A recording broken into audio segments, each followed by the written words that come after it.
नमस्कार मित्रांनो, मराठी ऑडिओ चॅनलमध्ये तुमचं पुन्हा एकदा स्वागत. तुमच्यासाठी आज घेऊन आलो आहे मी कोरलड्रॉचा क्लास नंबर 10. त्यामध्ये आपण पाहणार आहोत स्टॅकिंग ऑर्डर. स्टॅकिंग ऑर्डर म्हणजे नेमकं काय, आज आपण हे जाणून घेणार आहोत. प्रथम स्टॅकिंग ऑर्डर समजून घेण्यासाठी आपल्याला हे समजावं लागेल की कोरलड्रॉमध्ये आपण ज्यावेळी कॅनव्हासवरती काम करतो, कॅनव्हासवरती आपण कुठलाही ऑब्जेक्ट घेतल्याच्या नंतर कोरलड्रॉ काय करतं, हे क्रमाक्रमानं त्याला लावून देत असतं. आपण घेतलेला पहिला हा ऑब्जेक्ट, प्रथम क्रमांकाचा ऑब्जेक्ट हा नेहमी तळाला असतो. त्याच्यानंतर त्याच्यावरती दुसऱ्या क्रमांकाचा ऑब्जेक्ट, नंतर त्याच्यावरती तिसऱ्या क्रमांकाचा ऑब्जेक्ट, असे 1 2 3 4 5 हे अशा क्रमाक्रमाने ऑब्जेक्ट हे आपले लागत जात असतात. शेवटचा ऑब्जेक्ट घेतलेला हा नेहमी वरती असतो आणि तो आपल्याला विजिबल होतो. कधीकधी काय होतं की जे ऑब्जेक्ट आहेत, प्रथम क्रमांकाचा ऑब्जेक्ट घेतलेला असेल आणि त्याच्यानंतर आपण तिसऱ्या क्रमांकाचा ऑब्जेक्ट घेतलेला थोडा मोठा असेल, तर पहिल्या क्रमांकाचा ऑब्जेक्ट हा त्याच्या खाली लपून गेलेला असतो, हाईड झालेला असतो. चला तर मग जास्त वेळ न लावता आपण स्क्रीनवरती पाहूयात. तुमच्यासाठी मी हे 6 ऑब्जेक्ट या ठिकाणी घेतलेले आहेत, त्यांना आपण क्रमवाईज लावलेले आहेत. हा प्रथम क्रमांकाचा ऑब्जेक्ट आहे आपला रेड कलरमध्ये. त्यानंतर हा ग्रीन कलरमध्ये दुसऱ्या क्रमांकाचा, 3 नंबरचा हा आपला येलो आहे, 4 नंबरचा ब्लू, 5 नंबरचा हा पर्पल आणि सियन कलर आपला हा 6 नंबरचा आहे. यामध्ये काय झालेलं आहे, हा पहिल्या क्रमांकाचा ऑब्जेक्ट हा आपला सगळ्यात खालती आहे आणि हा 6 नंबरचा ऑब्जेक्ट सगळ्यात टॉपला आहे. यामध्ये पहिल्या क्रमांकाचा ऑब्जेक्ट आपण स्क्रीनवरती कॅनव्हासवरती पहिल्यांदा घेतलेला आहे, त्यामुळे तो खाली आलेला आहे. आणि 2 नंबरचा ऑब्जेक्ट त्याच्यावरती, 3 नंबरचा ऑब्जेक्ट या ठिकाणी आपल्याला पाहायला मिळेल की वरती आहे, 4 नंबरचा त्याच्यावरती आहे, 5 नंबरचा त्याच्यावरती आणि 6 नंबरचा अजूनही त्याच्यावरती. आता जर आपल्याला हा पहिल्या क्रमांकाचा ऑब्जेक्ट हा 6 नंबरच्या ऑब्जेक्टच्या वरती जर आणायचा असेल तर आपल्याला काय करावं लागेल. डायरेक्ट तुम्ही जर घेताय तर तो येणार नाही. त्यासाठी आपल्याला काय करावं लागतं, मेनू बारमध्ये गेल्याच्या नंतर ऑब्जेक्ट या ठिकाणी ऑर्डर हा आयकॉन असतो, त्याच्यावरती गेल्याच्यानंतर त्याचा ड्रॉप मेनू इकडे समोर तुम्हाला दिसायला येईल. सुरुवातीला आपण त्याला वरती कसं आणायचं हे पाहूयात. जर टू फ्रंट लेअर जर तुम्ही केलं, त्याचा शॉर्टकट आहे शिफ्ट आणि कंट्रोल अप. ओके, तर आपण पाहूया काय होतं इथं. हे पहा, हा सगळ्यात वरती आलेला आहे, बरोबर. परत आपण जाऊया ऑब्जेक्टमध्ये, ऑर्डरमध्ये गेल्याच्या नंतर की तुम्हाला हा back one control page down जर तुम्ही केलात, खाली गेलेला आहे, म्हणजे एक स्टेप फक्त खाली गेलेला आहे. तुम्हाला पुन्हा त्याला जर अजून खाली जर न्यायचं असेल, ठीक आहे, तर तुम्हाला काय करावं लागेल, ऑर्डरमध्ये जाऊन पुन्हा त्याला बॅक वन करावा लागेल. तो एक स्टेपनं अजून खाली जाईल. म्हणजे या ठिकाणी बघा, तो 5 नंबरच्या ऑर्डरच्या खाली गेलेला आहे. ओके, त्याच्यानंतर जर तुम्ही हीच स्टेप, त्यानंतर तुम्ही जर ही स्टेप जर पुन्हा जर फॉलो जर केली तर तो अजून खाली जाईल, बरोबर. पण मी तुम्हाला सजेस्ट करेन की तुम्ही ऑर्डरमधून इकडून न जाता तुम्ही काय करा, शॉर्टकट कीचा वापर करा. कारण की शॉर्टकट कीने तुमचं काम आहे ना खूप फास्ट होणार आहे. तुम्हाला काय करायचं आहे, कंट्रोल डाऊन जर केलं तुम्ही तर हा ऑब्जेक्ट, सिलेक्ट केलेला ऑब्जेक्ट हा दुसऱ्या ऑब्जेक्टच्या खाली जातो. कीबोर्डवरती करून दाखवतो, कंट्रोल प्लस पेज डाऊन, हा एक स्टेपनी खाली गेलेला आहे.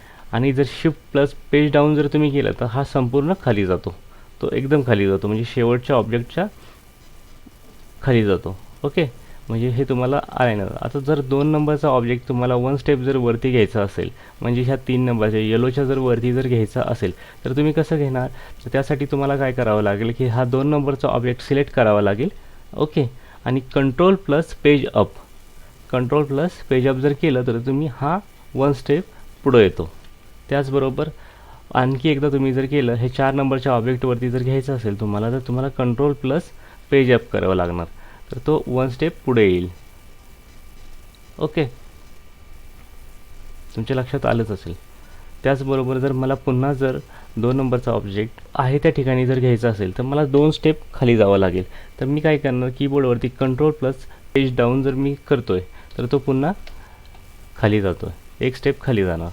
त्याच्यानंतर मला जर त्याच्या 1 नंबरच्या आणि 3 नंबरच्या जर मध्ये जर आणायचं असेल तर मी काय करून, सिलेक्ट करून कीबोर्डवरती control plus page down select केल्याच्या नंतर हा खाली गेलेला तुम्हाला दिसून येईल. तुम्हाला या ठिकाणी दिसून येईल to front of layer.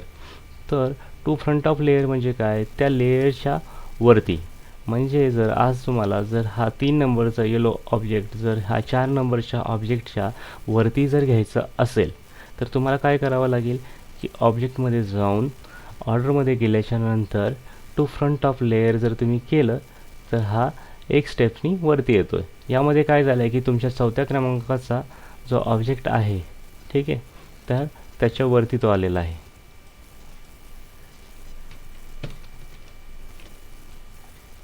Okay, हे पहा, तो 4थ्या क्रमांकाच्या ऑब्जेक्टच्या वरती आलेला आहे. 5व्या क्रमांकाच्या ऑर्डरवरती जर घ्यायचं असेल तर तुम्हाला काय करायला लागेल, फॉरवर्ड 1 करावं लागेल.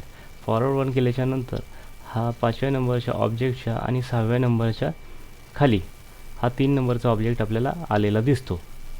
मित्रांनो, तुम्हाला जर कीबोर्डचे शॉर्टकट जर लक्षात राहत नसतील तर तुम्ही काय करता, सिम्पली तुम्ही कुठल्याही ऑब्जेक्टवरती क्लिक केल्याच्यानंतर राईट क्लिक करा. राईट क्लिक केल्याच्यानंतर तुम्हाला या ठिकाणी ऑर्डर म्हणून तुमचा मेनू दिसेल. मेनूमध्ये तुम्हाला हा या ठिकाणी ड्रॉपडाऊन लिस्टमध्ये तुम्हाला हे सगळे जे ऑब्जेक्ट आहेत जे तुम्ही या ठिकाणाहून जे करणार आहे, ऑब्जेक्टमध्ये गेल्याच्यानंतर ऑर्डरमध्ये गेल्याच्यानंतर या ठिकाणचा संपूर्ण मेनू हा तुम्हाला या ठिकाणावर राईट क्लिक केल्याच्यानंतर इकडे तुम्हाला पाहायला मिळेल. ऑर्डरमध्ये गेल्याच्यानंतर हा संपूर्ण मेनू इकडे येतो. हा संपूर्ण जर क्रम हा उलट्या जर दिशेने जर लावायचा असेल म्हणजे हा 6 नंबरचा ऑब्जेक्ट सगळ्यात खाली आणि 1 नंबरचा ऑब्जेक्ट जर सगळ्यात वरती जर पाहिजे असेल तर आपल्याला रिव्हर्स ऑर्डर करावं लागतं. तर त्यासाठी काय करावं लागेल तर तुम्हाला ह्यामधला सगळ्याला सिलेक्ट करावं लागेल. या ठिकाणी आपण त्याची एक कॉपी घेऊया. आता आपण काय करतो आहे, या सगळ्याला सिलेक्ट करतो आहे. त्याच्यानंतर राईट क्लिक करून ऑर्डरमध्ये जाऊन आपण या ठिकाणी रिव्हर्स ऑर्डर करूया. रिव्हर्स ऑर्डर केल्याच्यानंतर बघा काय होतं आहे.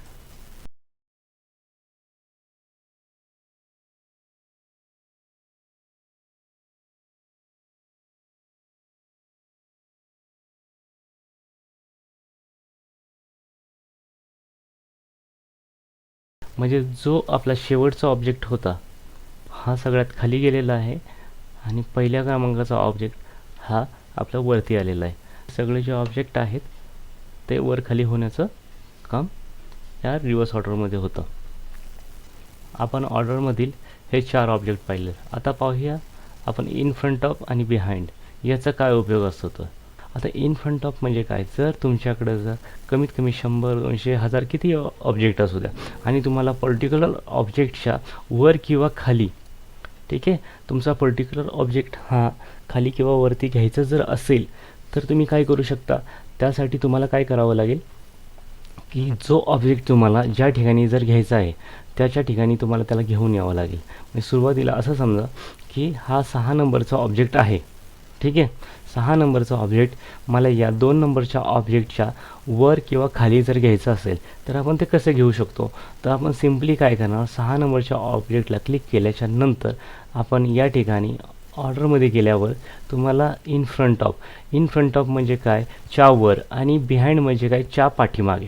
तुम्ही काय करा, ह्या 2 नंबरच्या ऑब्जेक्टच्या वरती म्हणजे 3 नंबरच्या खाली आणि 2 नंबरच्या वरती जर तुम्हाला हा 6 नंबरचा ऑब्जेक्ट जर घ्यायचा असेल तर मी सिम्पली काय करतो, इन फ्रंट ऑफ यावरती क्लिक करतो.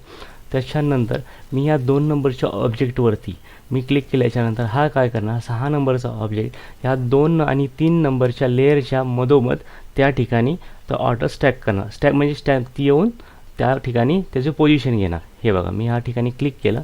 या ठिकाणी क्लिक केल्याच्यानंतर मी त्याला ड्रॅग करत इकडे घेऊन येतो. तुम्हाला पाहायला मिळेल या 2 नंबरच्या ऑब्जेक्टच्या वर आणि ह्या 3 नंबरच्या ऑब्जेक्टच्या खाली या ठिकाणी तो आलेला आहे. आता परत एकदा आपण काय करूया, ह्या 4 नंबरच्या ऑब्जेक्टला ह्या 6 नंबरच्या ऑब्जेक्टच्या पाठीमागं जर घ्यायचं असेल तर काय करावं लागेल की ह्या 4 नंबरच्या ऑब्जेक्टला तुम्ही सिलेक्ट करा. सिलेक्ट केल्याच्यानंतर पुन्हा ऑर्डरमध्ये या. ऑर्डरमध्ये आल्याच्यानंतर बिहाइंड यावरती क्लिक केल्याच्यानंतर तुमच्याकडे हे अशा प्रकारचं एक ॲरो आलेला असेल. तुम्ही ॲरोवरती फोकस करा. हा 6 नंबरच्या इकडे एक छोटासा ॲरो आलेला आहे. मी ह्या 6 नंबरवरती क्लिक केल्याच्यानंतर हा 4 नंबरचा ऑब्जेक्ट त्याच्या पाठीमागे जाणार, बरोबर.